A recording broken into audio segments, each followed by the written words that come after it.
Hey everybody, what's going on? It's Austin with Righteous Warfare, and as promised, today I'm bringing you an honest review of the Agilite Magnetix belt.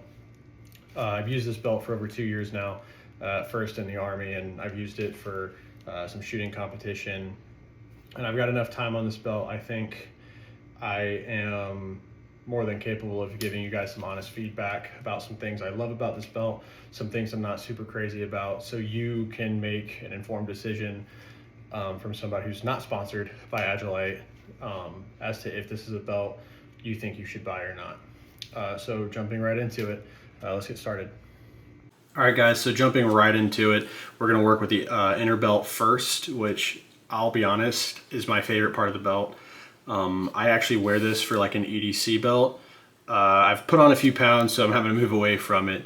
But this belt, for being just an inner belt, is phenomenal as an EDC belt. Obviously it serves its purpose as part of the two-piece system for the entire battle belt, but as a standalone belt it's amazing.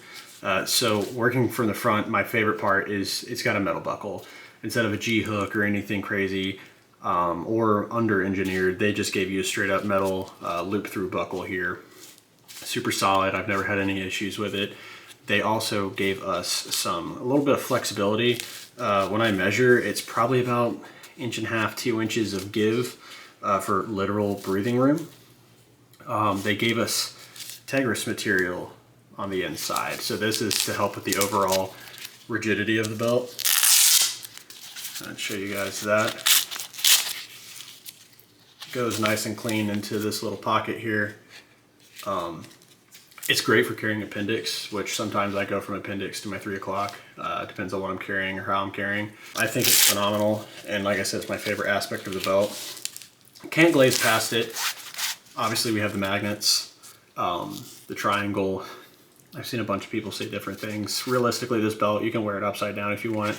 It conforms to your body shape, which really helps that comfort factor when wearing it as an EDC belt for a long period of time.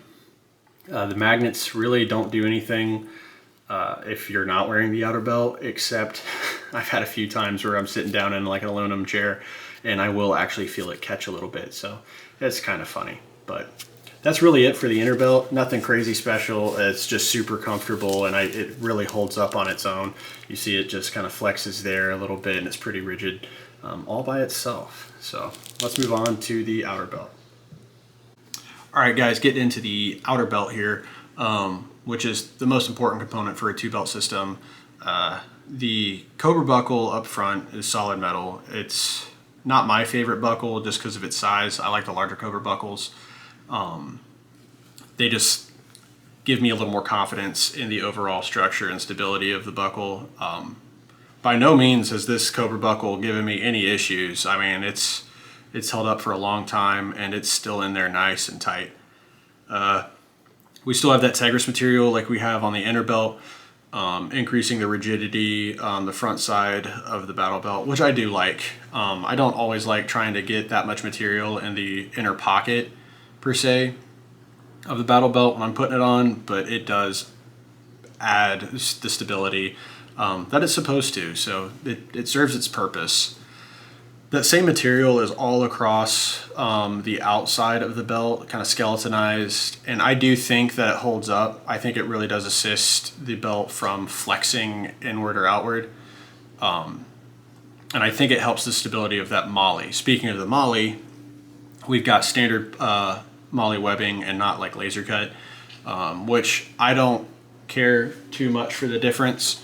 I think the standard MOLLE works fine.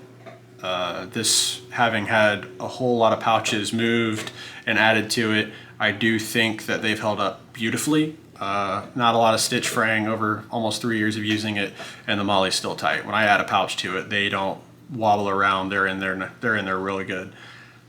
So kudos to Agilite on that one. I think my biggest kicker about this belt is the sizing. So I bought this belt at a medium when I definitely wore a medium, and it was still pretty small. I lost the ability to seat enough of that Tegris material on the inner belt for it to even make a difference. which is, I'll be honest, kind of why I'm moving away from this belt, because I'm a lot bigger than I used to be. But I just feel like sizing, if you're looking at a small, if you think you wear a small, get a medium. There's no sense in holding out. Just get a size up. It's not going to hurt you. The difference is, in my opinion, negligible.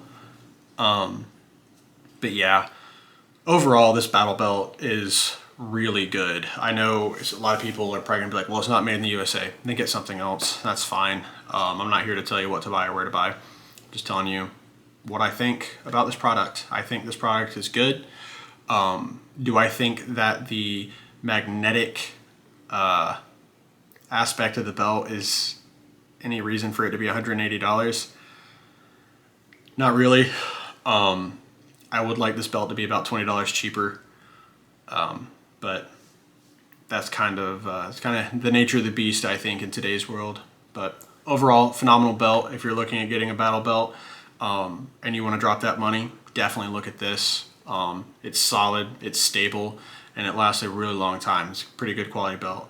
So that's about it. I really appreciate you guys for sitting through and listening. I hope it brought some value to your decision making. Make sure to like, comment, and subscribe. Let me know some other belts to check out. And as always, stay smart, stay safe, stay strapped.